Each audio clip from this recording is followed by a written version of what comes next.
bilog na sponge, tulad ng pangbibilog niya sa'yo. Pero hindi ka natatablan. Kasi immune ka na. Ang saya-saya. So yun nga guys, gagamitin na natin itong improvised na graduation cup na ginawa natin. So kumuha lang ako ng mga stem ng roses para siya yung magiging stick. At syempre, bilog na floral foam. Tapos, ay putulin natin yung upper part. Saka natin napalibutan ng scotch tape. Kasi meron tayong ididikit dyan. Try natin ipatong. At syempre, maglagay tayo ng hot glue na inilabas ng friendly user mo, kaibigan, Glue Gun. Pero for this time, tayo naman ang gagamit sa glue gun na yan. Anong akala siya lang ang pwedeng gumamit? Ay, hindi. So, gagamitin natin yung glue gun para idikit itong mga cotton na ito. Para kumapit, para dumikit. At syempre, hindi matanggal. So, palibutan lang natin ito hanggang sa ma-cover up ng kaibigan niya ang pagtrigdor niya sa'yo. Charot lang. I mean, mabalutan yung buong floral foam. Saka ko tinusok-tusok ito ng bamboo stick. Hala! Bilog na siya.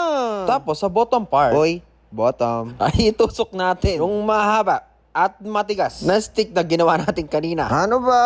So, nakagawa na tayo ng pan-design. Tignan natin kung anong pwede natin gawin dito later. Kaya follow for part 3.